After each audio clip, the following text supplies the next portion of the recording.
Saturn MEDIA 7.0 এই যুগ বড় কলহের যুগ এবং খুব স্থূল শব্দ প্রয়োগ করলে এই যুগে সবই ভেজাল। সবখানে বস্তুর স্বতন্ত্রতা আর নাই, বস্তু বিকৃতি হয়ে গেছে, গেছে কিনা? সমাজ বলি, পরিবার বলি, ব্যক্তি চরিত্র বলি, বিশ্ব বলি,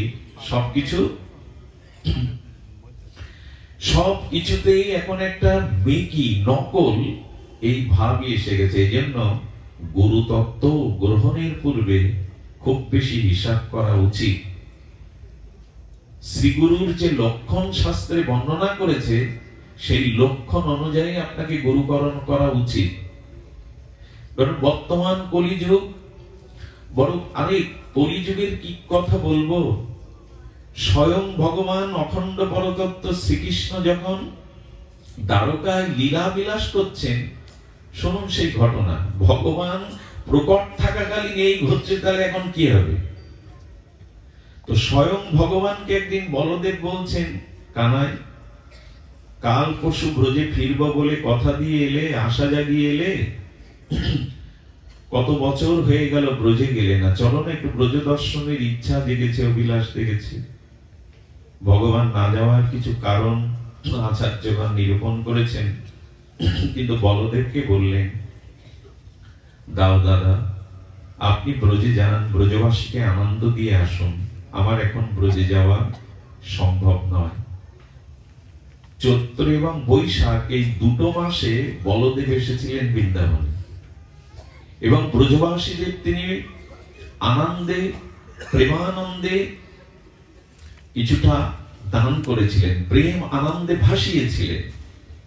এক গৃহকোণে বসে যমুনাকে স্মরণ করছে, যমুনা এসো, আমি অবগাহন করব। যমুনা বলদেবের কথায় কর্ণপাত করেননি। বলদেব তার হল দিয়ে আর যমুনাকে তিনি শাসন করবেন বলে যেমন হলটা নিক্ষেপ করেছেন, যমুনা তখন ভয়ে ভীত সন্ত্রস্ত হয়ে নতজানি হয়ে বলদেবের চরণে পড়েছে, প্রভু প্রভু বড় ভুল হয়ে গেছে, আমি আপনার আহ্বানে সাড়া দেয়নি। কিন্তু হল নিক্ষেপ করায় যমুনা আঁকাবাঁকা হয়ে গেছিল, এখনো যমুনা বড় বক্র আকারে। যমুনা স্তব করেছিলেন। বলদেবের মধ্যে, লক্ষণের মধ্যে দেখবেন ক্রোধ জেগে উঠত, পুরুষত্ব মাঝে মাঝে জেগে উঠত। তো বলদেবকে সকলে ভয় পেলেও কৃষ্ণকে সহসা কেউ ভয় বলদেবের মতো পেত না। বলদেব কথায় কথায় হল তুলতেন। তো সেই শ্রীকৃষ্ণ প্রকটকালীন দ্বারকায় তিনি তখন দ্বারকাধীশ ভগবান, ঠিক সেই মুহূর্তে পণ্ডরিক আর তার মিতা কাশীরাজ, এই কাশীরাজ পণ্ডরিককে বলছেন, তুমি ভগবান সাজো। খুব অদ্ভুত কথা, স্বয়ং ভগবান প্রকটকালীন এরকম ঘটনা ঘটেছে, তুমি ভগবান সাজো। বলে কি করে? নকল হও, নকল ভগবান হও। চার হাত, দুটো হাত আর দুটো লাগাও, মেশিন দিয়ে, যন্ত্র দিয়ে, প্রযুক্তি দিয়ে, হাতে শঙ্খচক্র গদা ধরো, গরুর তৈরি করো। এখন তো রোবট হচ্ছে, সবকিছু মিলে প্রযুক্তি দিয়ে গরুর তৈরি করো, উড়ে বেড়াবে। আর আমি পুরোহিত হয়ে জানাবো যে স্বয়ং ভগবান অবতীর্ণ হয়েছে। তো পণ্ডরিক ওই নকল দুটি হাত বাড়িয়ে নিল, চতুর্ভুজ, শঙ্খচক্র গদা পদ্মচক্র ঘুরছে, প্রযুক্তি কি না করতে পারে। আর একটি খাটের উপরে গরুর নির্মাণ করে সেই প্রযুক্তির দ্বারা উড়ে উড়ে চলেছেন। কাশীরাজ বলছেন, এই দেখো স্বয়ং ভগবান কাল স্বপ্নেতে আমাকে আদেশ করেছেন, উনি বৈকুণ্ঠ হতে স্বয়ং অবতীর্ণ হবেন জগৎ কল্যাণে। এই ঘন্টা নাড়িয়ে প্রচার, এটা বিজ্ঞাপনের যুগ। বর্তমান যুগ হলো বিজ্ঞান। যে যত বিজ্ঞাপন করতে পারবে আর যে যার যত প্রচার করতে পারবে, তার মহিমা তত বেশি। আর আমরাও তেমন, যেখানে বেশি প্রভাব দেখি, যেখানে বেশি ভিড় দেখি, ওইখানেই যাই। একবার আমি একটা হরি কথা বলছি, কিছু লোক উঠে যাচ্ছে, কারণ জিজ্ঞাসা করলে বলে, বাবা জল পড়া আনতে যাচ্ছে। কোথায় সেই মাঝে হয়েছিল না, ধনঞ্জয় কোথায় যেন, ঝিনাই দানা কোন দিকে, ওই জল পড়া গেলেই সব সাত্য, হাজার হাজার লোক গাড়ি নিয়ে। দেখুন এখন ভবরোগ, কাম, ক্রোধ, এই ভবব্যাধি সারার জন্য মানুষ লাইন দেয় না। যেখানে মাদুলি, জল পড়া, তাবিজ নিলে ব্যবসার উন্নতি হবে, ঘরে অমুক হবে, তমুক হবে, দেখবেন হাজার হাজার মানুষ সেখানে। বিজ্ঞাপনের যুগ, আর মানুষ সহজে সবকিছু পেতে চায়। তো কাশীরাজ ঘোষণা করেছে ওনার পিতা, আর স্বয়ং ভগবান এই দেখো আকাশ মার্গ থেকে, অপরঞ্চ থেকে প্রপঞ্চে অবতীর্ণ হচ্ছেন। জয়ধ্বনি, হরিধ্বনি ধ্বনি দিয়ে একবারে বিজ্ঞাপন করে মাতিয়ে তুলেছে। লোক দেখছে আকাশ থেকে পড়ছে ভগবান। গরুরের পিঠে চক্রটা ঘুরছে, এসে পড়েছে। এইভাবে তখন ভিড় জমে গেল, লোক জমে গেল। এখন যেমনটা হয়, যার প্রভাব বেশি, হাজার হাজার লোক কি এমনি যায়? আমিও যাচ্ছি তো ওই প্রভাবে। কিছু না থাকলে কি লোক এত ছুটত? আমরা গড্ডালিকা প্রবাহের ন্যায় যেখানে এইসব সেখানেই বেশি যায়। যেখানে মূলত ভবরোগ সারবে, কাম ক্রোধ জয়ী হয়ে মনুষ্যত্ব, মানবতা, শুদ্ধ ভক্তি লাভ হবে, সে সাধুর দ্বারে ভিড় নেই এখন। যারা ঝাড় ফু, মাদুলি, তাবিজ দিয়ে মাতিয়ে রেখেছে বিজ্ঞাপনে, তো সবাই তখন বলতে লাগলো এই তো আসল ভগবান অবতীর্ণ হয়েছেন। ভিড় জমে গেল। কাশীরাজ বলল যা কিছু বোর্ড হোকন তা 50-50। ভগবান সাজলে আর একটা লাভ, মহাপুরুষ সাজলে আর একটা লাভ। এখানে বসে বসেই সব পাওয়া যাবে। টাকা ছুঁড়ে মারবে তখন। ভালো পাঠ করতে শিখলে, ভালো সাধু হতে শিখলে টাকা গায়ে ছুঁড়ে মারবে আপনার,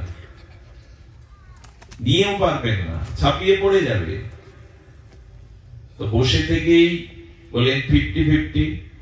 আচ্ছা, মানুষ যখন নকল হয়, মানুষের ভিতরে যখন মেকি ভাব চলে আসে, তখন দম্ভ অভিমান আসে। কাশীরাজ বলছে দেখো, একই রাজ্যে তো দুই ভগবান মেনে নেবে না কেউ। ওদিকে দ্বারকাধীশ কৃষ্ণ আছে, এদিকে তুমি, এখন দুই ভগবানের একজন থাকতে হবে। তার কারণ একই মুখ্যমন্ত্রী বলি, নগর পিতা বলি, এরা দুইজন হবে না, একজনেই হতে হবে। উপপ্রধানমন্ত্রী পদ একটা আছে, কিন্তু প্রধানমন্ত্রী পদ দুইজন হবে না, হতে পারে না। এক সিংহাসনে দুইজন বসতে পারে না। তুমি কাজ করো, বলদেব এখন বৃন্দাবনে আর কৃষ্ণ একটু ভীতু, একটা পত্র দিয়ে তুমি জানিয়ে দাও ও নকল ভগবান, আমি আসল ভগবান, পারলে কেটে বড়। অভিমান আসলে কি হয় দেখুন। এই যুগে এই নকলেরই যুগ, নকল ভগবান, নকল আচার্যে ভরে গেছে জগৎ। ভক্ত সমাজে, সাধু সমাজে এই দুরবস্থা। স্বয়ং ভগবান থাকাকালীন যদি এই দুর্দশা হয়, এখন কি হতে পারে? আশ্চর্য হয়ে যায়। আমাদের পাশে ভারতবর্ষ, সেখানে শঙ্করাচার্য পদ নিয়ে মতনৈক্য। শঙ্করাচার্য এখন 4 জন। কিছু মনে করবেন না, 1 কোটি যার শিষ্য, কয় কোটি? 400 মতো যার আশ্রম, যিনি দাঁড়িয়ে পড়লেই তার প্রভাব বিস্তার করতেন, সে 400 আশ্রম মিলান আর কোটি শিষ্য মিলান। এখন তিনি কারাগারে, নামটি বলবো না। মাঝে ভারতবর্ষে শুনেছেন এক গুরুদেবের ঘটনা। এখন 1 কোটি যার শিষ্য, 400 যার আশ্রম, তার দশা এখন কারাগারে। এই জন্য অনুরোধ করবো, আবেগে ভাসবেন না। শাস্ত্র অনুমোদিত সম্প্রদায়ে, শাস্ত্র অনুমোদিত ভাবে ভজন সাধন গুরুকরণ করুন। এখন তো যে সেই একজন একটু দীক্ষা দিতে পারলে, একটু প্রভাব খাটাতে পারলে, পদ্ম ফুলের উপরে নিজের ছবি চাপিয়ে হাত তুলে ভগবান সেজে বসে। আমাদের বাংলাদেশের মানুষ আবেগ প্রধান, বাঙালিরা এমনি আবেগী। এই জন্য এই আবেগ প্রধান আমাদের বাংলাদেশে, এখানে খুচরো ভগবানের অভাব নেই। খুচরো গুরু এবং খুচরো ভগবানের কথাটি হয়তো আপনাদের একটু অন্য ভাষায় বললাম। খুচরো ভগবান, যে সেই নিজেকে ভগবান বলে দাবি করে। একটু জ্বর সারালে সন্তান ইনাকে একটু সন্তান যদি আশীর্বাদে সন্তান সম্ভব হয়, তিনি ভগবান সেজে বসেন। পদ্ম ফুলের উপরে নিজের ছবি দিয়ে হাত তুলে, হাতে পাখা, অমুক তমুক, পদ্ম ফুল ভগবান। এরকম না, ভগবান 10টা 5টা হতে পারে না। এই জন্য ভগবানকে পত্র লিখেছে, উদ্ধব মহাশয়কে বলছেন দ্বারকাধীশ পত্রটা পড়ুন তো। বলে পত্রে কি লেখা আছে? উদ্ধব হাসছে, বললে লিখেছে ভগবান এক রাজ্যে দুইজন না, আমি আদি ভগবান, আমি আসল ভগবান, পারলে তুমি দ্বারকা ছেড়ে পালাও। কাশীরাজ বলেছে কৃষ্ণ তো একটু ভীতু, ভয় দেখালেই ও কেটে পড়বে, যুদ্ধ টুদ্ধ করা লাগবে না। বলে আসল ভগবান আমি, এখন তুমি নকল ভগবান, এই নকল ভগবান এই পথ থেকে অপসারিত হয়ে তুমি পালিয়ে যাও, আমি আসল ভগবান লিখছি বাসুদেব। স্বয়ং ভগবানের কাছে এসব পত্র গেছে, তাহলে এখন আর স্বয়ং ভগবানকে তাহলে কি হতে পারে, কি পত্র পাঠাতে পারে? শুধু ভক্তগণ, ভগবান পড়ে হাসলেন, উদ্ধব মহারাজ হাসলেন, পত্র বাহককে বললেন তোমার ভগবানকে বলো আমি পালাবো না, আমি কাল তার কাছে যাব। যে গিয়ে বলেছেন যে আপনার কাছে উনি কাল আসবেন, সেই ভয় শুরু হয়েছে। কারণ দুর্বল চিরকালই ভীতু, ন্যায় সত্য যার মধ্যে নেই তার তো ভীতি থাকবেই। কাশীরাজকে বলছেন চিঠি লিখতে বললে হুমকি দিলে চলে যাবে, এখন তো উল্টে আমাকেই হুমকি দিচ্ছে আসবে। আরে ভগবান হতে গেলে একটু অর্ধেক যুদ্ধ বিগ্রহ তো করতেই হবে, বীরত্ব তো দেখাতেই হবে। আকাশে উঠবে চার হাত নিয়ে, সুদর্শন নিয়ে, যুদ্ধ তো একটু করতেই হবে। আকাশে উঠলেন, ভগবান সুদর্শন দিয়ে তাকে বধ করলেন, জগতে জানালেন এরকম ঘটনা তোমাদের বেলাও ঘটতে পারে, সমাজে ঘটতে পারে। এটা ভাগবতেরই ঘটনা, আমি মন করা গল্প শোনাচ্ছি না আপনাদের। স্বয়ং ভগবান থাকাকালীন যদি এইরূপ দশা হয়, এখন কি হতে পারে বর্তমানে? এই জন্য অনুরোধ করব, আবেগে প্রভাবে খুব বেশি হাজার হাজার পেছনে লোক চলে এরকম না। শাস্ত্র যেভাবে নিরূপণ করেছেন সদ্গুরুর লক্ষণ, সাধুর লক্ষণ, ভগবানের লক্ষণ, এখন এই ভগবান ভগবান করে করে সমাজটাকে দ্বন্দ্ব সংঘাতের মধ্যে আমরা নিয়ে গেলাম। এই জন্য ভগবান একমেব অদ্বিতীয়। শুধু ভক্তগণ, এই জন্য বর্তমান সময়ে আমাদের উচিত হবে শুদ্ধ শাস্ত্র নিরূপণে শ্রীগুরু চরণ আশ্রয় করা, পরম্পরা আশ্রয় করা। তার ছোট্ট একটা মন্ত্র দিয়ে আমরা জানবো যে গুরুদেব তার লক্ষণ কি, একটু ধ্যান দিবেন। এরপরে আমরা যার উদ্দেশ্যে আজকের এই ভাগবতীয় কথা, তার কিঞ্চিত জীবন চরিত মালা, আমি জানতাম না এটা বিজয় কৃষ্ণ গোস্বামী কুঞ্জ, এমন নিদ্রাজয়ী মহাপুরুষের এমনি একটি সুন্দর কুঞ্জ দেখেই মনটা ভরে গেছে। আমরা যৎকিঞ্চিত একটু আস্বাদনী ব্রত হব। তিনি এসেছিলেন নিদ্রাজয়ী একজন মহাপুরুষ, ভগবত দর্শনকারী পুরুষ। তার চরিত্রায়নে রূপায়নে আমরা কিঞ্চিত সিন্ধু অমৃত থেকে বিন্দু আস্বাদন করব। তার পূর্বে বলি, সদ্গুরুর কিছু লক্ষণ এবং পরম্পরা ধারায় দীক্ষা নিন। যাকে তাকে ভগবান, যাকে তাকে শ্রীগুরু পাদপদ্মে বরণ করে জীবনে কিন্তু মূল লক্ষ্যে কেন্দ্রে পৌঁছানো যাবে না। আগেই বলেছি বর্তমান সবকিছুই যেন একটা ঘোলাটে অবস্থার মধ্যে চলছে। দেখুন, সদ্গুরুদেবের লক্ষণে প্রথমেই যেটি বলেছেন বিশ্বনাথ চক্রবর্তী পাদ সাক্ষাৎ রিক্তেন সমস্ত শাস্ত্রই তথা ভাবত এব সাধ্বী। কি অপূর্ব জানিয়েছেন, নিখিল শাস্ত্রে গুরুদেবের সাক্ষাৎ জ্ঞান থাকতে হবে। কে গুরুদেব? সমগ্র শাস্ত্রে যার ব্যুৎপত্তিগত জ্ঞান আছে, শিষ্যের সমস্ত প্রশ্নের শাস্ত্রীয় সমাধান দেওয়ার মতো যার মধ্যে শাস্ত্রীয় জ্ঞান আছে। শিষ্যের অন্তরের সংশয় দূর করতে যদি না পারেন, তিনি গুরু হওয়ার প্রকৃত যোগ্য নন। সাক্ষাৎ রিক্তেন সমস্ত শাস্ত্রই তথা, সমস্ত শাস্ত্রে তার ব্যুৎপত্তি জ্ঞান হতে হবে। এমনকি শ্রী গুরুদেবের যদি আক্ষরিক জ্ঞানও না থাকে, তবু তিনি স্বয়ং স্বরূপ জ্ঞানময় মূর্তি হয়ে সমস্ত শাস্ত্র তার মধ্যে প্রকাশ হয়ে পড়ে। মানে এমন ভাববেন না আমার গুরুদেব লেখাপড়া জানে না, মানে উনি বিদ্যা দুই প্রকারের, এক পরাবিদ্যা, এক অপরাবিদ্যা। জগতে আমরা স্কুল পাঠশালায় শিক্ষকের কাছ থেকে যে ডিগ্রি অর্জন করি একে বলে অপরাবিদ্যা। গুরুদেব যদি অপরাবিদ্যায় পারঙ্গম না হন, তবে স্বয়ং জ্ঞানমূর্তি গুরুদেবের মধ্যে সমগ্র শাস্ত্র প্রকাশ হয়ে পড়ে সদ্গুরু হলে। এই জন্য সাক্ষাৎ অরিক্তেন সমস্ত শাস্ত্রই, তার মধ্যে সমস্ত শাস্ত্রের জ্ঞান থাকতে হবে। এবং যিনি শ্রীকৃষ্ণের অত্যন্ত প্রিয়তম কিন্তু প্রভষ্ট প্রিয় এবং তিনি ভগবানের অত্যন্ত প্রিয় হবেন, ভগবানের হৃদয়ের একান্ত অনুরাগতম প্রিয় হবেন। প্রিয় এবতস্য বন্দে গুরু শ্রী চরণারবিন্দে। শ্রী গুরুদেবের মহিমায় শ্রীল গুরু মহারাজ বলেছেন যে সদ্গুরুর লক্ষণ বলতে গিয়ে বলছেন তস্মাৎ গুরু প্রবর্ততে জিজ্ঞাসু শ্রেয় উত্তমম শব্দে পড়ে না নিষ্ণাত ব্রহ্ম পূর্ণ উপাশ্রয়ম।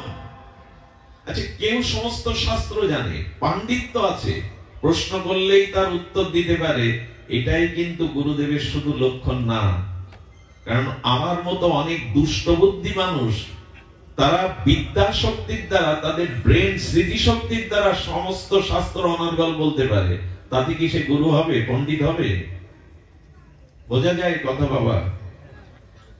অনেক আছে যারা সমাজে শুদ্ধ ভদ্র মানবিক নয়, কিন্তু তাদের মেধা শক্তি প্রবল।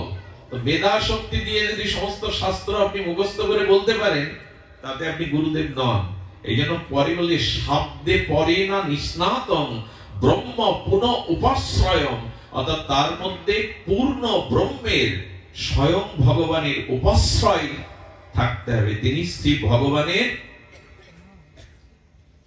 উপাশ্রয়ম, তার মধ্যে স্বয়ং ভগবানের অপরোক্ষ মহিমা কৃপা শক্তি এগুলি থাকতে হবে, শুধু শাস্ত্রের দ্বারা নয়। শব্দে ব্রহ্মাণি বেদাক্ষ ন্যায়ত নিষ্ণাতম তত্ত্বম, অর্থাৎ সমগ্র শাস্ত্রের ব্যুৎপত্তি জ্ঞানের সাথে সাথে তিনি পূর্ণ ব্রহ্মের আশ্রয় তত্ত্ব হবেন, তার মধ্যে পূর্ণ সমশ্রয় থাকবে। ছোট করে একটু বলি, 4টে লক্ষণ যদি কারো মধ্যে দেখেন, তাহলে পরম্পরা ধারায় হলে দীক্ষা তার কাছে নিন। প্রথম লক্ষণ, যে যিনি নিজে দৃঢ় বিশ্বাসের সহিত ভগবত ভজন নিজে করেন, যিনি নিজে ভজন পরিত্যাগ কখনো করেন না, এবং তিনি ভজন সাধন করে প্রেম ভক্তি উপলব্ধি করেছেন, নিজে আচরণ করেছেন। দ্বিতীয়, যিনি বেদ এবং বেদের ভাগবতের গূঢ় ভক্তি সিদ্ধান্ত নিপুণ ভাবে শিষ্যের মধ্যে সংশয় দূর করে জানাতে পারেন, এবং তিনি শ্রীকৃষ্ণের অহিতুক অপরোক্ষ অনুভূতি কৃপা শক্তি প্রাপ্ত হবেন, শক্তি সম্পন্ন হবেন, এবং যিনি কাম ক্রোধ লোভ হতে মুক্ত। এই 4টে লক্ষণ হলেই তার মধ্যে সদ্গুরুর লক্ষণ। লোভ কাম কামনা হতে যিনি মুক্ত, যার কুঞ্জে আজ আমরা বসে হরিকথার ভাগ্যপ্রাপ্ত হয়েছি, উনি আশ্রমে বসে একদিন নাম করছেন, নিদ্রাজয়ী ছিলেন। এই দিব্য মহাপুরুষ, ইনি ছিলেন নিদ্রাজয়ী মহাপুরুষ, ঘুমাতেন না। উনি আশ্রমে বসে বসে হরি নাম জপ করছেন, সাক্ষাৎ ভগবত দর্শন করেছিলেন। নাম জপ করতে করতে, ঘটনাটা বহুবার আমরা উল্লেখ করেছি, সম্মুখে দেখছেন কমলা দেবী, লক্ষ্মী দেবী। কমলা দেবী, তুমি এসেছো এখানে? কিন্তু উনি তো মহাপুরুষ, শাস্ত্রজ্ঞ মহাপুরুষ। উনি তাকিয়ে দেখছেন, এ তো লক্ষ্মী দেবী না, লক্ষ্মীর মতো অপরূপ রূপ। কারণ লক্ষ্মী দেবী হতে গেলে তার গলে প্রলম্বিত সদ্য প্রস্ফুটিত সুগন্ধময় পদ্ম ফুলের মালা থাকতে হবে, নাহলে তিনি লক্ষ্মী নন। লক্ষ্মীকে, কমলা দেবীকে চেনার উপায় হলো সদ্য প্রস্ফুটিত সুগন্ধমণ্ডিত প্রলম্বিত, অর্থাৎ জানু পর্যন্ত লম্বা পদ্ম ফুলের মালা গলায় থাকতে হবে, নাহলে তিনি লক্ষ্মী দেবী। দেখছেন পদ্মের মালা গলায় নাই। উনি ধ্যান করে জানতে পারলেন উনি লক্ষ্মী দেবী না। ওনার আশ্রমে এক শিষ্য, তিনি কামের চিন্তা করছিলেন, পর স্ত্রীর প্রতি মোহগ্রস্ত হওয়ায় পর স্ত্রীর চিন্তা করছিলেন। আর ওই যে সুন্দরী রূপ ধরে এসেছে, ও অশরীর কোন প্রেতাত্মা, যাদের আত্মাগুলো আত্মহত্যা করে, অতি পাপ করে মারা যায়, তাদের আত্মার ঊর্ধ্বগতি হয় না। তারা বিভিন্ন রূপে তাদের যে অতৃপ্ত বাসনা, তাদের যে ভোগ বাসনা, তারা কারো শরীরের মধ্যে প্রবেশ করে ওই ভোগ বাসনাগুলো পরিপূরণ করে।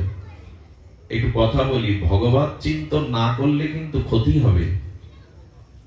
ভগবানের চিন্তন মনন হরিনাম আশ্রয় না করলে, নিত্য নিরন্তর সতের সাথে যুক্ত না থাকলে ক্ষতি কিন্তু হবে। কারণ এই আত্মহত্যাকারী, অশরীরী, অপবিত্র, অতৃপ্ত আত্মাগুলো ইথাত্তরঙ্গে ঘুরে বেড়ায়।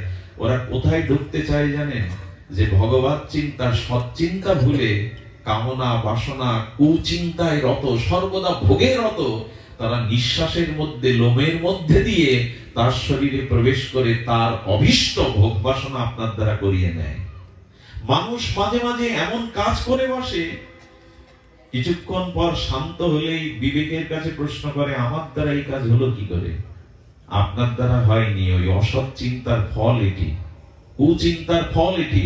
আপনার মধ্যে প্রবেশ করে অশরীরী অতৃপ্ত আত্মা তার ভোগ, তার ক্রিয়া করে নিয়েছে। এই জন্য খুব সতর্ক থাকবেন। মানুষ বাড়ি তৈরি করে ইটের উপর প্লাস্টার করে, তারপর পেন্টিং করে। কেন করে জানেন? ইটটা আগলা রাখলে নোনা ধরবে, ওতে ছত্রাক গিয়ে জন্মাবে। খালি ইট পেলে, খালি জায়গা পেলে কিন্তু ছত্রাক এসে বসবে। যখনই মন ভগবত চিন্তা, হরিনাম ছেড়ে দেবে, তখন এই অপবিত্র চিন্তাটা, অসৎ চিন্তাটা আপনার স্মৃতিতে ঢুকে যাবেই যাবে। সেই আপনাকে বিপদগামী করবে।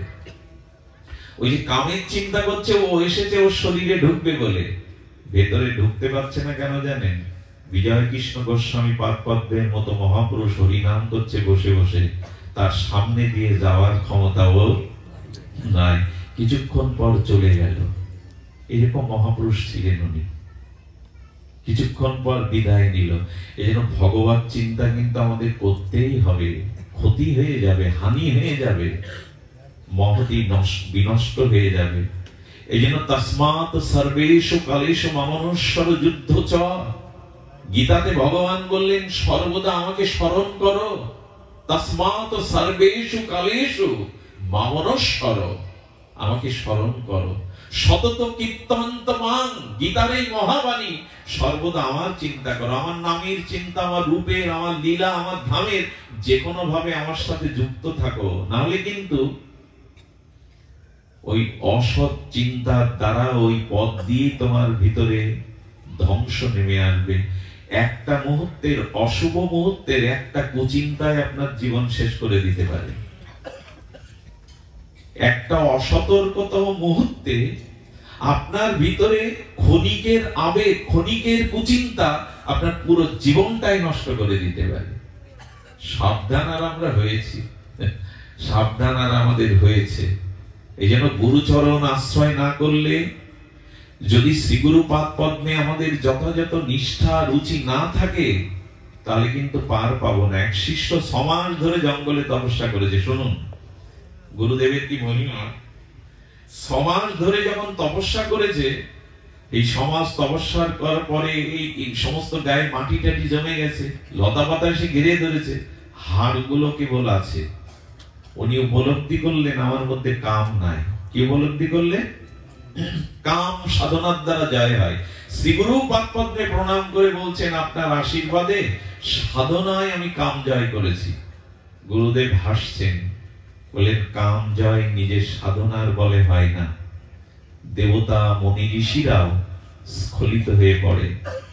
গুরু কৃপা ব্যতীত কারো কাম জয় সম্ভব। গুরুদেবের বাক্যটা নিজে সাধন করেছে তো, নিজে ভজন করেছে, মেনে নিতে পারছে না। শিষ্য গুরুদেবের সামনে তর্ক করতে পারেন না, কিন্তু মন থেকে মেনে নিতে পারলেন না। ওনার সিদ্ধান্ত সাধনার দ্বারা কাম জয়। কেউ যেন কখনো মনে করবেন না আমি নিজ চেষ্টায়, ভজনের দ্বারা, আমার নিজ প্রচেষ্টার দ্বারা, নিজ পুরুষত্বের দ্বারা আমি কাম ক্রোধ জয় করতে পারবো। সম্ভব না। একমাত্র শ্রী গুরু করুণা হলে।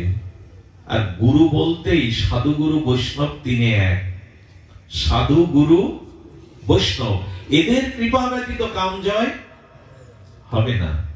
শিষ্যটির মনে 3 মাস যেতে না যেতে হঠাৎ কামের উদয় হলো। গুরুদেবেরই ইচ্ছা। এমন হলো 2 দিন উপবাস করে ঘরে দৌড় দিয়ে আছে, কিন্তু কাম যাচ্ছে না। উনি কি করেছে জানেন? সহ্য না করতে পেরে কামের তাড়নায় পীড়িত তাড়িত হয়ে পতিতালয়ে গেছেন। পতিতা সুন্দর বেশ ধরে তার সামনে যখন একটা জল ফলের থালা এনেছেন, পতিতার মুখপানে তাকাবার সাথে সাথে দেখছেন ওখানে পতিতা দাঁড়িয়ে নেই, শ্রী গুরুদেব দাঁড়িয়ে আছেন। শ্রী গুরুদেব দাঁড়িয়ে আছেন। দৌড়াতে দৌড়াতে উনি শ্রী গুরুদেবের চরণে এসে কাঁদছেন আর চরণ ধরে বললেন, শ্রী গুরুদেব, সাধনার দ্বারা কাম জয় হয় না, হয় গুরু কৃপার দ্বারা। শ্রী গুরুদেব সর্বদা আপনার দিকে দৃষ্টি দিয়েছেন, পতন হতে দেবেন না, হাত ধরেই তিনি পার করে দেবেন। এই জন্য সর্বদা গুরু শরণ। আজকে আমাদের অর্থ বল আছে, আজ আমাদের ক্ষমতার বল আছে, জনবল আছে, কিন্তু একটি বল না থাকলে সবই দুর্বলতা প্রাপ্ত হবেন, সবই ধ্বংস হবে। সেটা কারো যদি গুরু বল না থাকে। সব থেকে বল হলো শ্রী গুরু বল। যার কাছে গুরু বল নাই, সে পৃথিবীতে অনর্থের হাত থেকে রক্ষা পাবে না। বিজয়ী হতে গেলে শ্রী গুরু বল লাগবে। এই জন্য অর্জুন সকা হলেও কৃষ্ণকে বলেছিলেন, শিষ্যাস্তে মাং সাধিবাং তাং প্রপন্নম। আমি এখন তোমার সখা নই, বন্ধু নই, আমি তোমার চরণে সমর্পণ করলাম, আমি তোমার শিষ্য, আমাকে আমার কর্তব্য জ্ঞান আলো দাও। শিষ্য শরণাগত না হলে কৃষ্ণ একটাও উপদেশ অর্জুনকে শুরু করেননি। গুরু চরণে যতদিন আমার সমস্ত সবকিছু সমর্পণ না করব, ততদিন শ্রী গুরুদেব আমাকে তত্ত্ব জ্ঞান দিবেন না। এই জন্য গুরুচরণ যথাযথ রূপে আশ্রয় করুন, শ্রী গুরু চরণে নিজেকে সমর্পণ করুন। এছাড়া দ্বিতীয় কোনো পথ নাই।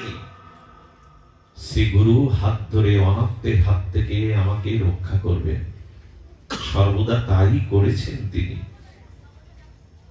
যেমন ওই শিষ্যকে রক্ষা করলেন এই নিদ্রাজয়ী মহাপুরুষ, ভগবৎ প্রদত্ত পুরুষ। ভগবৎ দর্শন করে তিনি মাঝে মাঝে শ্রীধাম বৃন্দাবনে যেতেন। শ্রীধাম বৃন্দাবনে সিদ্ধ বিজয় কৃষ্ণ গোস্বামী তার এক বন্ধুর সাথে সাক্ষাৎ করতে যেতেন। ভাগবত জগতেও একজনের সাথে তার অভিন্নতা ছিল।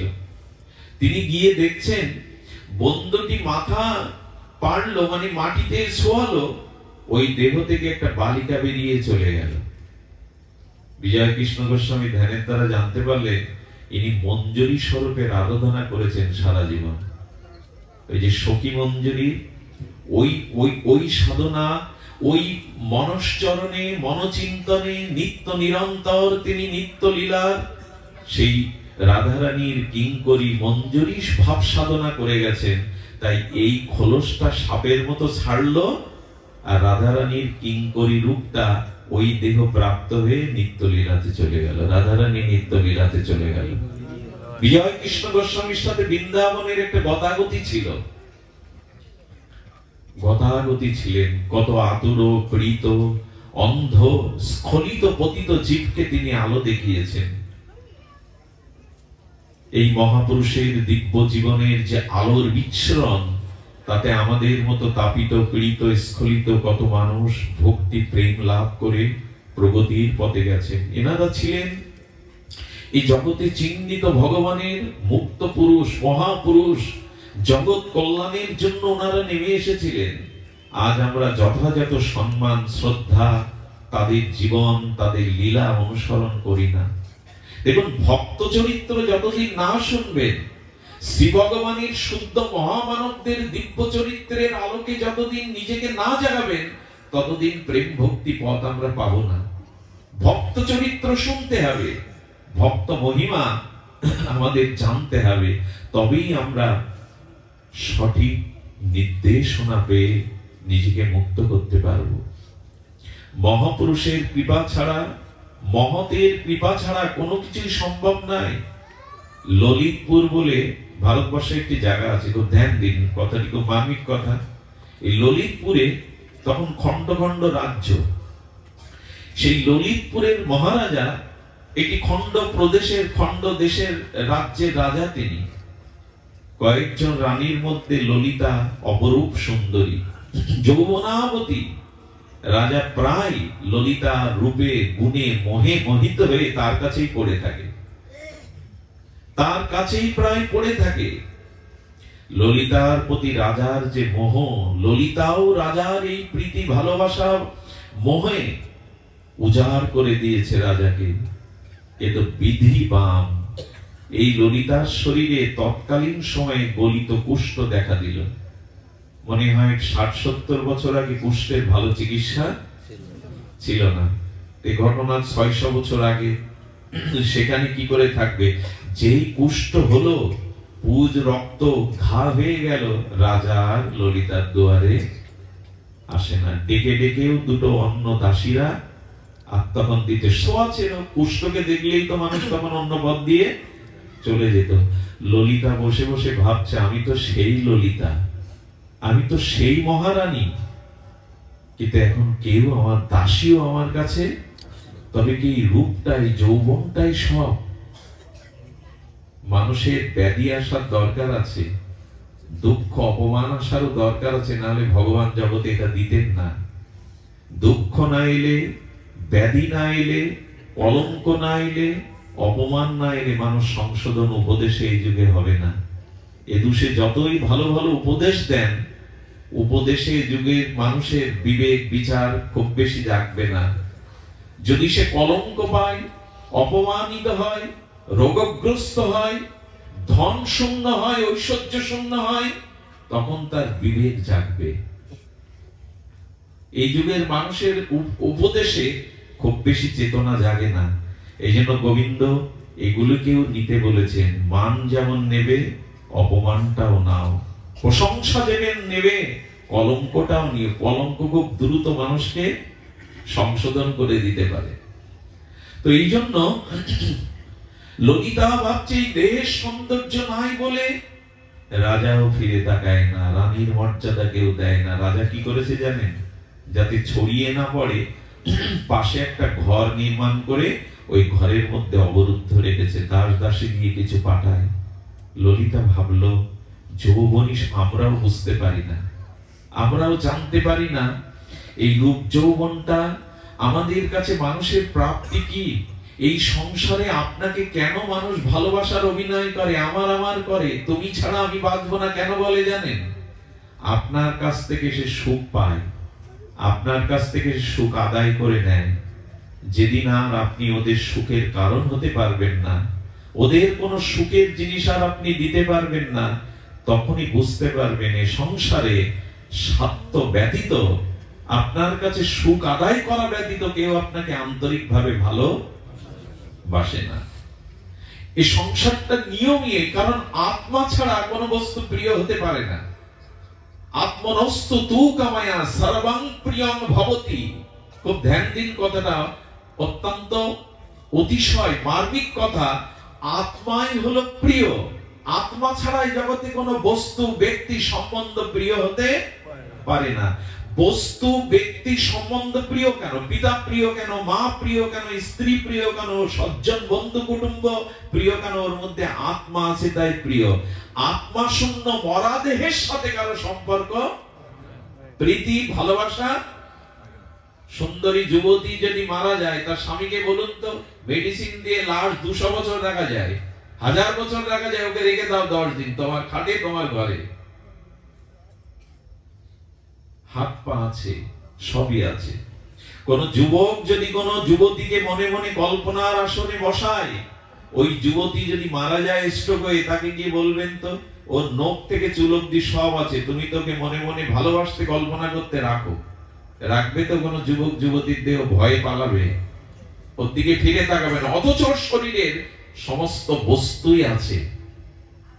কেন ভালোবাসা নেই কেন? প্রিয়তা নেই কেন? বস্তু ব্যক্তি সম্বন্ধ প্রিয় হতে পারে না, আত্মা আছে তাই প্রিয়। প্রিয় বস্তু আত্মা, শরীর প্রিয় না, সম্বন্ধ প্রিয় না। এই জগতে একটু বাস্তবতাকে যদি নিরীক্ষণ করেন, দেখতে পাবেন সুখ না আপনি দিতে পারলে, এই সংসারের জন্য আর কিছু করতে না পারলে আপনার প্রয়োজনই নাই তাদের। এই মোহতেই ভুলে আছে আমার আমার করে। এই জন্য আত্মাই প্রিয়, কারণ ভগবানের চিৎকন অংশ, চিত অংশ আত্মা, সহজ অবল সহজ সুখরাশি আত্মা।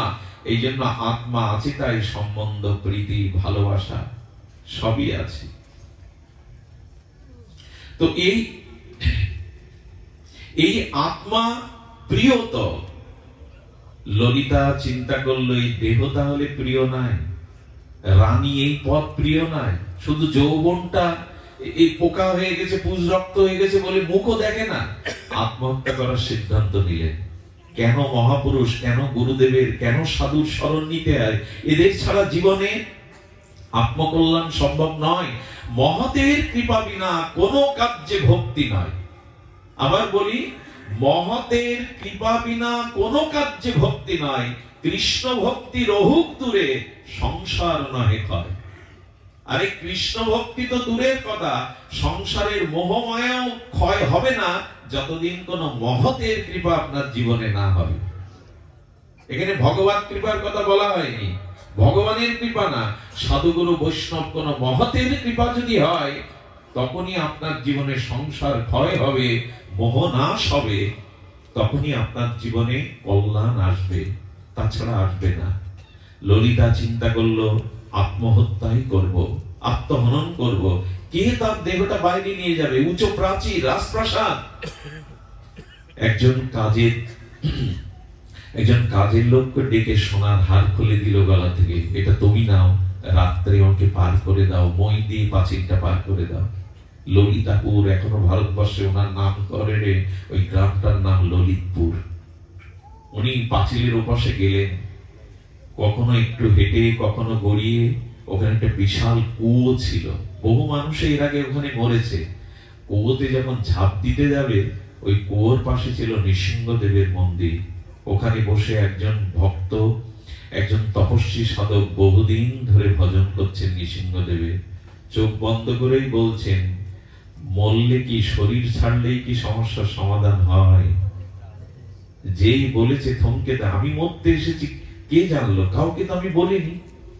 মহাপুরুষের চরণে গিয়ে পড়েছেন, আপনি কি করে জানলেন আমি আত্মহনন করতে এসেছি? সব জানি আমি। যদি জানেন কেন আটকাচ্ছেন? হয়তো মরতে দিন, নাহলে আমার এই রোগ সেরে দিন, দুটো একটা আপনাকে করতে হবে। সাধু বললেন, রোগ সারতে পারি, কিন্তু একটা সত্য আছে। কি সত্য?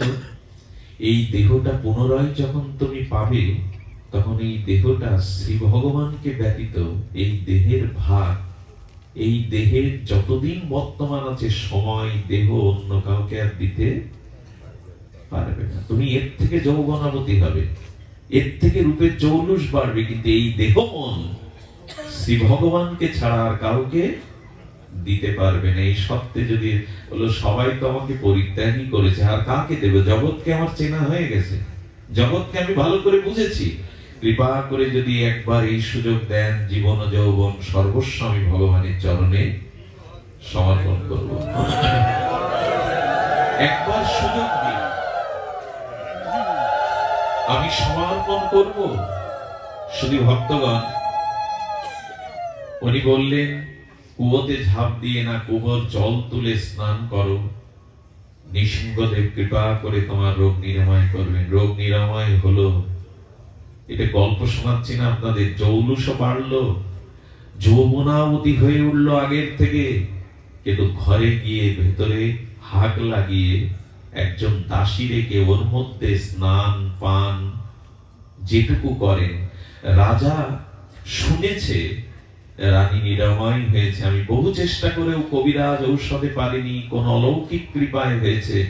রানীর রূপ জ্যোতি দূর থেকে দেখেও বারবার করজোড়ে ওই মোহ, ওই ভোগের লালসা। বললেন, জগৎকে আমি বুঝেছি, এ শরীর সংসার আর এখন আর জগতের নয়, জগদীশ্বরের। আমাদের চেতনা এমনি করে ফিরতে পারে যদি কোনো মহতের কৃপা আমাদের জীবনে হয়। মহৎ সঙ্গ, মহৎ কৃপা ছাড়া এই জীবনে আমাদের পূর্ব কুসংস্কার স্বভাব সুসংস্কারে আসবে না। এই জন্য মানুষকে সংস্কার হতে হবে, আর সংস্কার হতে গেলে আমাদের প্রয়োজন সৎ সংস্কারের জন্য মহতের কৃপা, শ্রী গুরু কৃপা। গুরু কৃপা ব্যতীত এই জগতে কোনো কিছুই সম্ভব নয়। শ্রী গুরু পাদ পদ্ম আশ্রয়, শ্রী গুরু শরণ মনন। আমার কি মনে হয় জানেন, যোগাচার্য স্বামী প্রণবানন্দ একটা জিনিস তিনি রেখে গিয়েছিলেন, সেটা হলো গুরু পূজা। দেখুন আমাদের গৌড়ীয় বৈষ্ণবে যে পূজা পদ্ধতি আছে, উপাসনা পদ্ধতি, ওখানে গুরু পূজা আগে করে তবে গোবিন্দের পূজা, কিন্তু গুরু পূজাটাকে বিশেষ জোর দিতে হবে। শ্রী গুরু পূজা আজকে যদি ঘরে ঘরে হতো, শ্রী গুরুর অভিষেক, শ্রী গুরুর আরাধনা, শ্রী গুরু বন্দনা, এর মধ্যে দিয়ে একটা পরিবার জেগে উঠত। আজ সবকিছু নষ্ট হতে বসেছে জানেন। আজকে সমাজ বিবর্তনে, সময়ের পরিবর্তনে আমরা এত উগ্র আধুনিক ভোগবাদী সভ্যতায় পৌঁছেছি, আমাদের সনাতন সংস্কার কৃষ্টির দিকে লক্ষ্য নেই।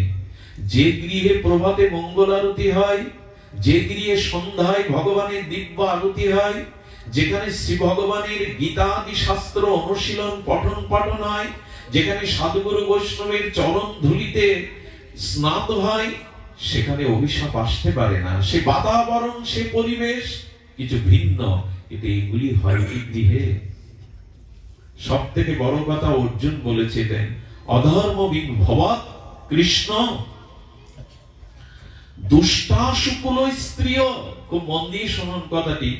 গৃহে যদি ধর্ম অনুশীলন না থাকে, শ্রী গুরু পূজা ভগবত উপাসনা না থাকে, তবে স্ত্রীদের মধ্যে দুষ্ট বুদ্ধি আসার সম্ভাবনা থাকে। অধর্মে বিভবাৎ কৃষ্ণ দুষ্টাশুকুল স্ত্রীয়, অর্জুনের শব্দটা গীতাতে।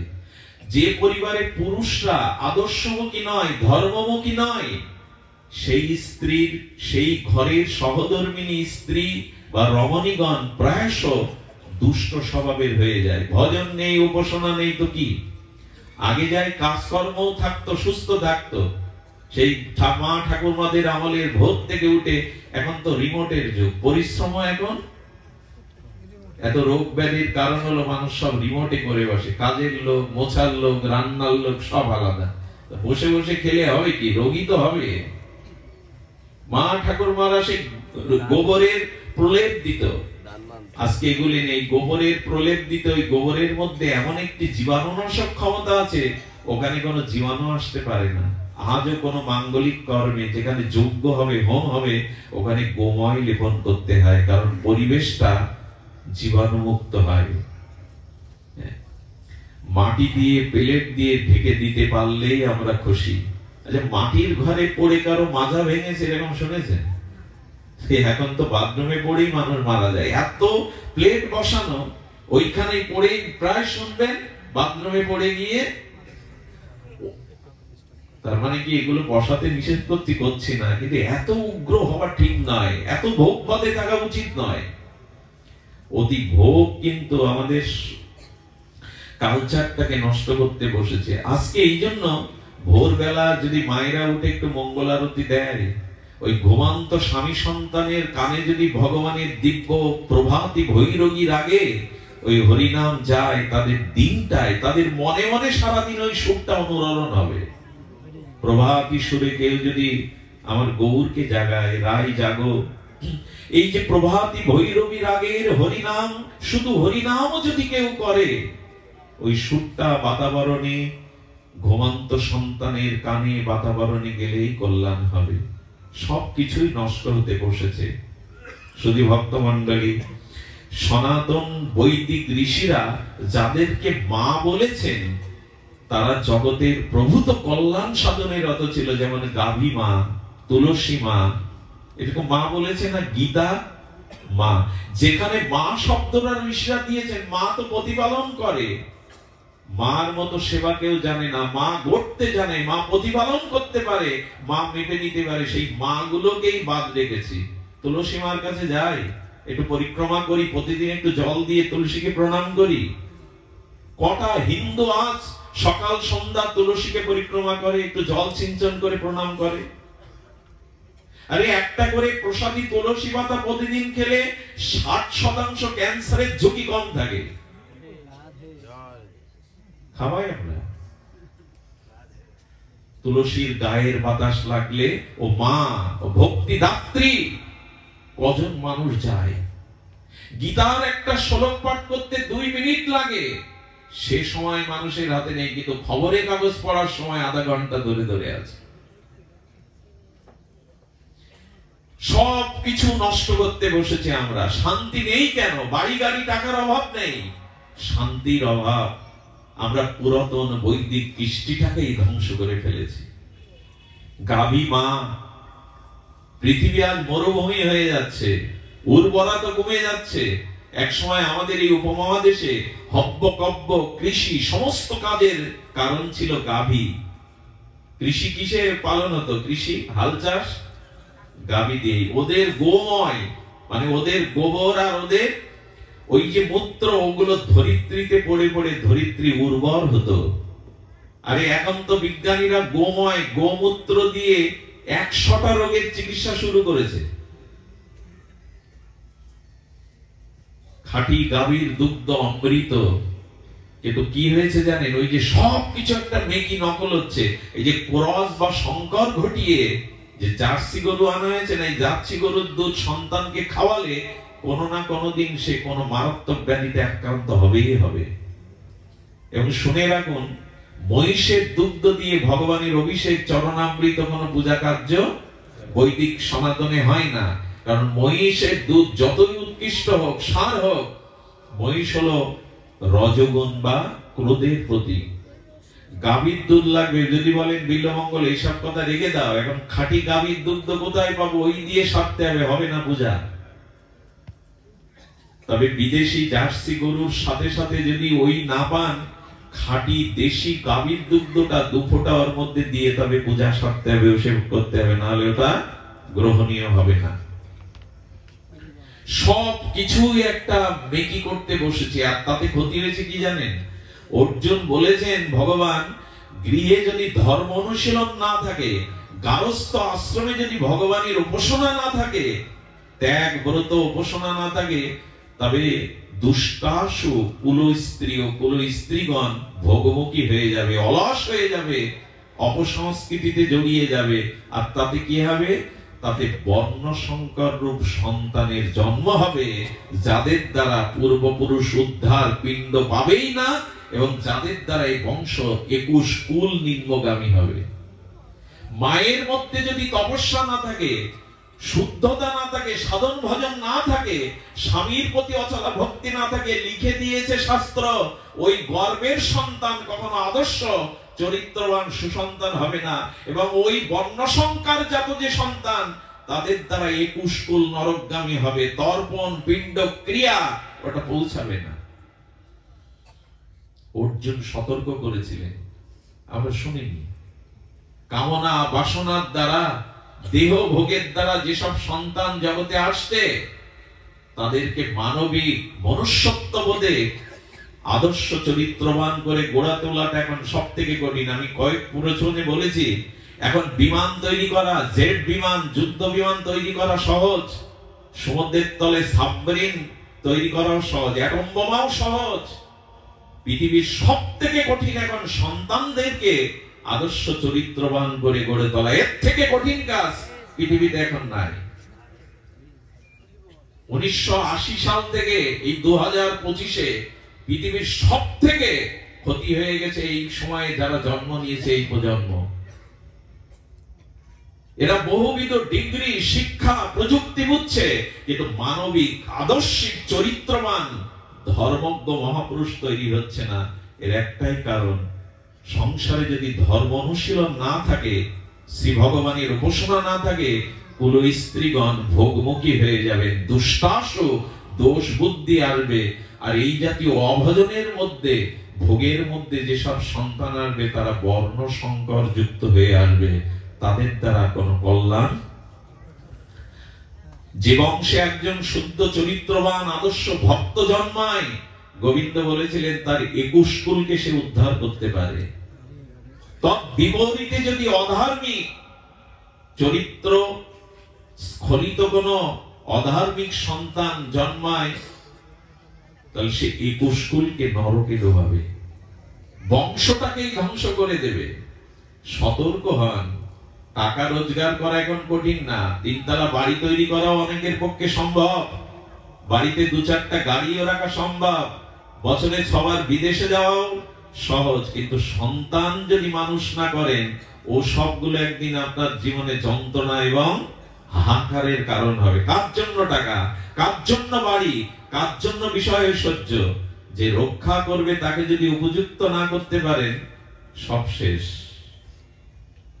একটি সন্তানই যথেষ্ট একটা বংশকে শেষ করতে, এক দুর্যোধন যথেষ্ট কৌরবদের ধ্বংস করতে, এক রাবণ যথেষ্ট লঙ্কাকে ধ্বংস করতে। আমরা এদিকে সতর্ক হই।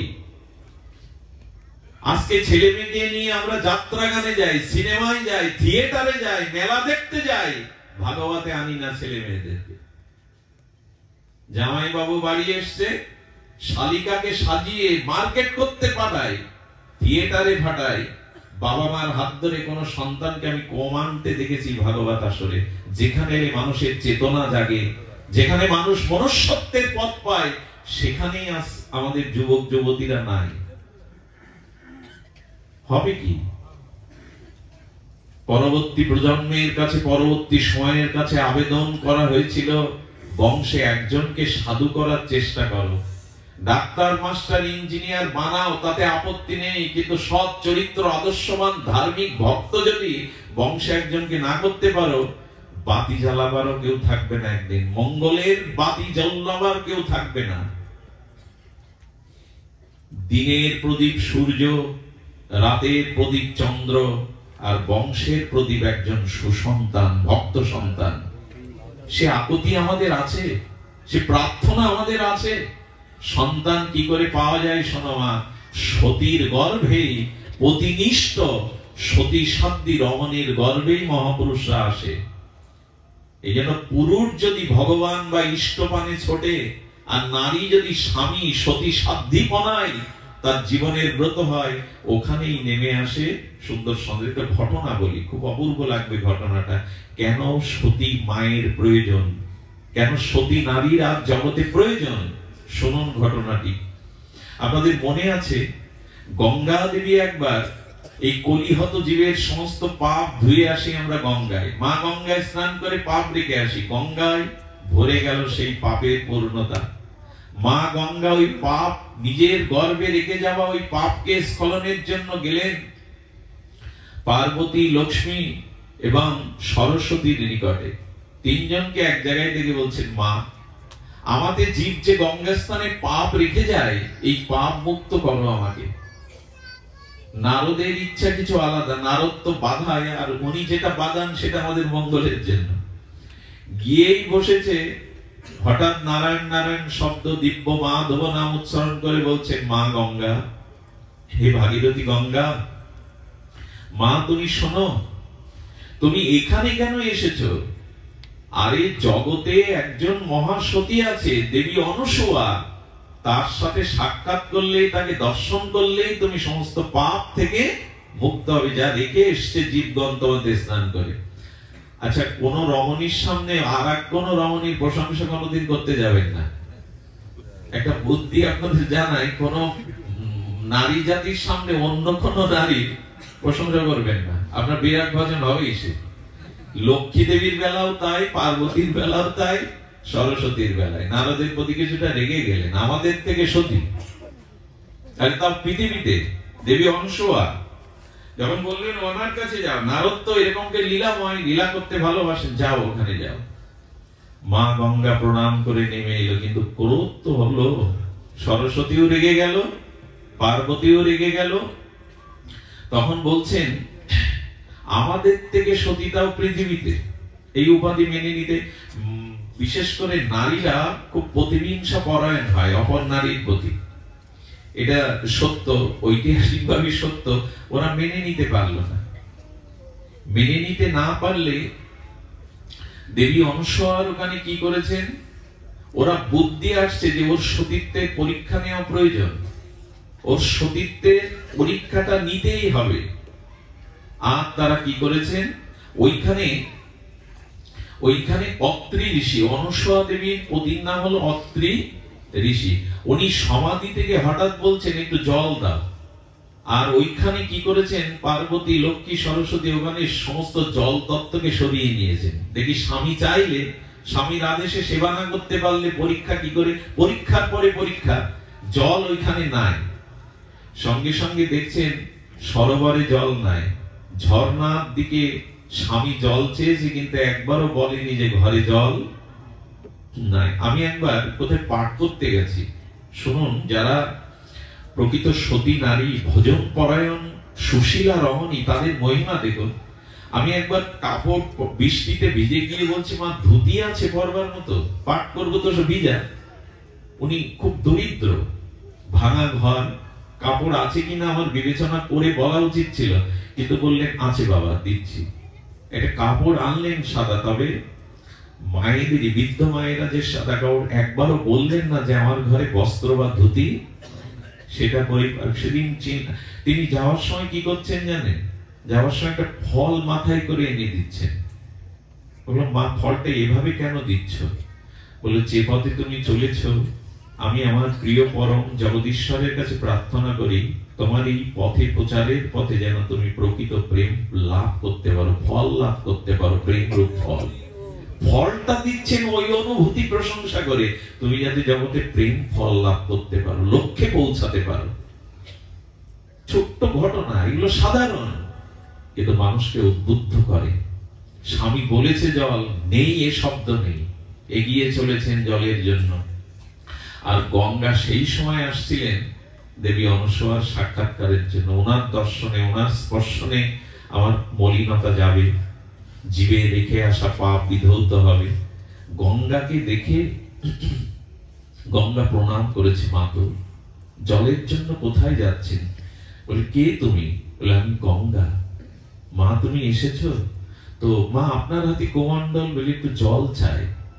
দুর্গা মানে গঙ্গা দেবী দেখছেন পার্বতী, লক্ষ্মী, সরস্বতী জল তত্ত্বই সরিয়ে নিয়েছে পরীক্ষার জন্য। ঝর্ণার দিকে মা গঙ্গা তাকালেন, ঝরে ঝরে জল আসলো, ওই জল নিয়ে গিয়ে স্বামীকে সেবা করালেন। দেবী অনসূয়াকে দর্শন করে মা সত্যপাতক নাশিনী দেবী গঙ্গা বড় প্রীত হলেন। আর গঙ্গা মায়ের আশীর্বাদ, মায়ের সঙ্গ পাওয়ার সাথে সাথে তার ভিতরে নির্মলতা এলো। দেখুন, একজন সতীর দর্শনের দ্বারা, একজন শুদ্ধ আত্মার দর্শনের দ্বারা গঙ্গারও রেখে আসা পাপ স্খলন হয়। কোন শুদ্ধ ভক্তের চরণধূলি যদি গঙ্গায় পড়ে, হরিনাম সংকীর্তনে রত কোন বিশুদ্ধ মহাভাগবতের চরণ রেণু যদি গঙ্গায় পড়ে, গঙ্গাও বলে আজ আমি ধন্য হলাম, আজ আমি ধন্য হলাম ভক্তের চরণ ধরি পেয়েছি বলে। গঙ্গাও নিজেকে ধন্য মানে। তো দেবী অনসূয়ার আশীর্বাদ পেয়ে গঙ্গা পবিত্র হলো। এটা পার্বতীর মনে, লক্ষ্মী দেবী, কমলা দেবীর মনে, সরস্বতীর মনে সেই জেদ, সেই অভিমান, ওর সতীত্বের পরীক্ষা নিতে হবে। সকলে মনোযোগ দিন, ধ্যান দিন। তখন বলছেন, আরে সরস্বতী বলছে ব্রহ্মাকে, পার্বতী বলছে ভগবান শঙ্করকে, লক্ষ্মী দেবী বলছেন বিষ্ণুকে, তোমরা যাও। আরে আমাদের সতীত্ব তো জগৎ বিদিত, শাস্ত্র বিদিত। দেবী অনসূয়া নাকি আমাদের থেকে সতী, ওর সতীত্বের পরীক্ষা করে এসো। শুনছেন তো মা? পাঠাচ্ছেন শিব ঠাকুরকে, ব্রহ্মাকে এবং বিষ্ণুকে, যাও পরীক্ষা করে এসো। মায়েদের কথা তো মাঝে মাঝে শুনতে হয় পতি দেবতাদের। পরীক্ষা করতে এসে দিগম্বর তিনজন মহাত্মার বেশ ধরেছে। দিগম্বর মানে বস্ত্র রাখেননি, বিবস্ত্র হয়ে যখন দেবী অনসূয়ার দুয়ারে এসেছেন, অত্রি ঋষি কোথায় বসে তপ করছিলেন, গৃহে তিনি নাই। দেবী অনসূয়া বাইরে আসার সাথে সাথে বললেন, মা আমরা তোমার কাছে ভিক্ষা নিতে পারি, আমরা পরমহংস, আমাদের ভিক্ষাটাও দিতে হবে খুব নিষ্পাপ হয়ে, বস্ত্র আবরণ থাকলে হবে না।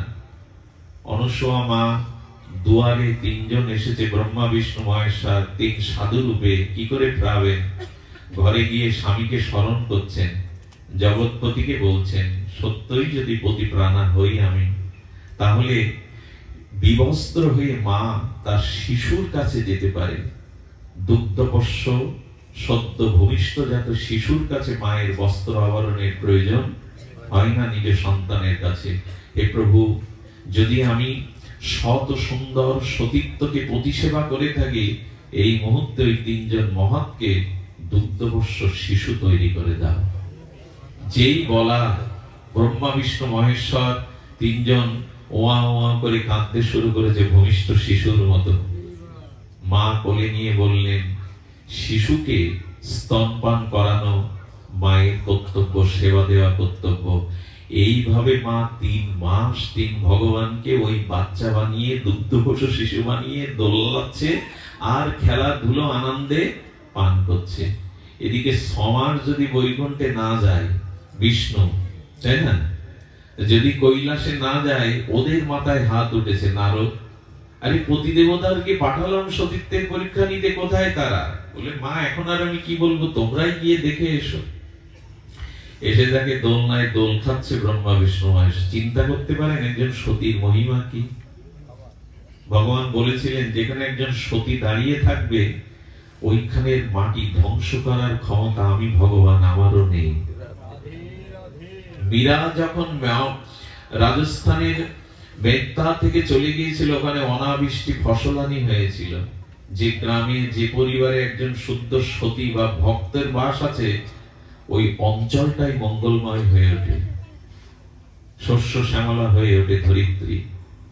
শুদ্ধতার অভাব বিধায় আজ পৃথিবীর এই জরা ব্যাধি, ভাইরাস, রোগ সবকিছু, সদাচার এখন লন্ডভন্ড হয়ে গেছে ঝড়ের মতো। তো এসে দেখছেন যে ওই 3 জন সাহিত্য খেলছে তারা। আচ্ছা, ব্রহ্মা বিষ্ণু মহেশ্বর পারে না ওদের পূর্বের রূপে ফিরে যেতে? সম্ভব না। সতী বাক্য তুলে না দিলে ব্রহ্মা বিষ্ণুরও সাধ্য নেই ওই অবস্থার পরিবর্তন হওয়া।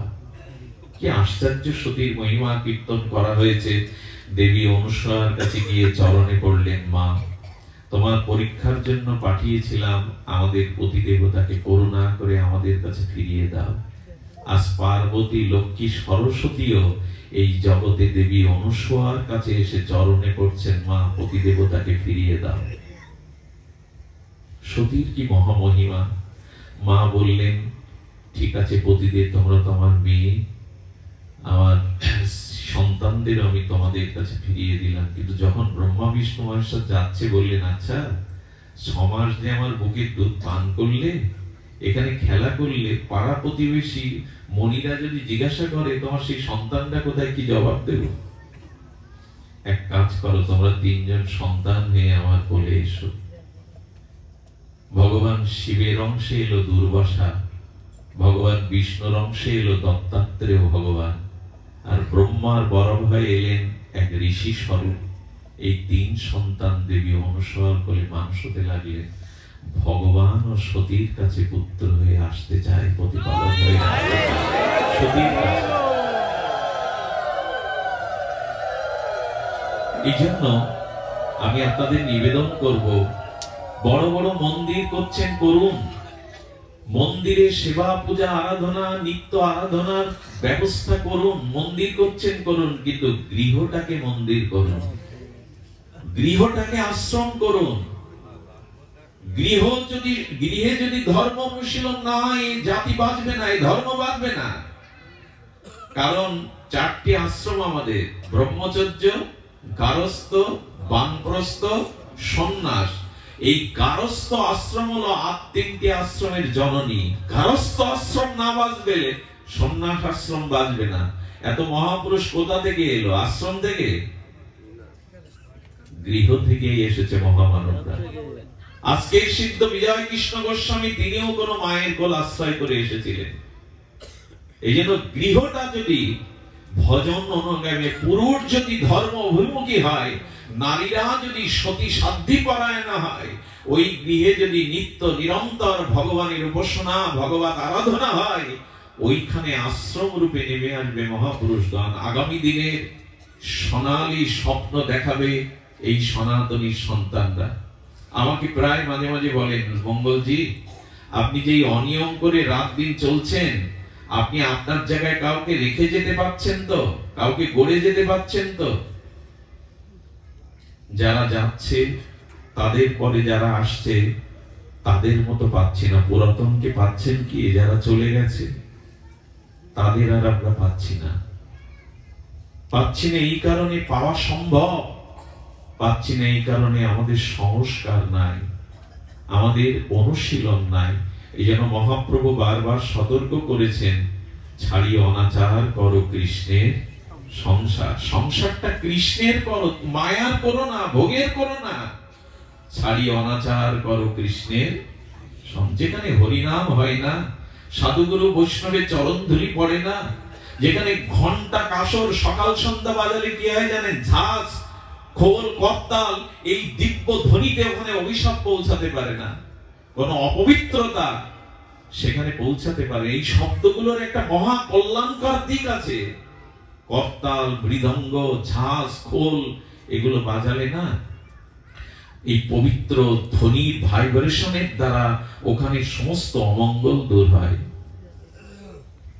সর্বমহাপ্রাশ্চিত্র যে হরি নামে, যে গৃহে হরি নাম হয় মহাপ্রাশ্চিত্র হয়ে যায় সেখানে। কিন্তু আজ আমরা যাচ্ছি কই? ছোট্ট করে এইটুকু বলবো, ভগবানের সমর্পণ করে জীবন চালান। এটি বলেই পাঠ বিশ্রাম করছি। জীবনের যা কিছু কর্ম ভগবানকে সমর্পণ করে করুন। যৎ করৌষি যদ নাসি যজ্জহোষি দদাসি যৎ যৎ তপস্যোষি কন্তেও তৎকুরুষ মদার্পণম। এই অনুরোধটুকু আপনাদের কাছে, প্রত্যেকটি কর্ম ভগবানের সমর্পণ করে করুন।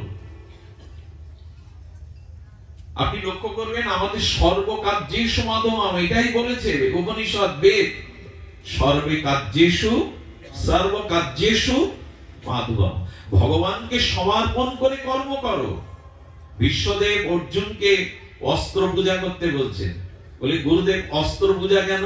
বলে এই অস্ত্রই তোমাকে বিজয়ী করবে। অস্ত্রের যদি ভগবানের সমর্পণ করে, এই অস্ত্রই মহা অস্ত্র হবে। আর এই জাতি অস্ত্রেরও পূজা করে, ভগবানের চরণে সমর্পণ করে।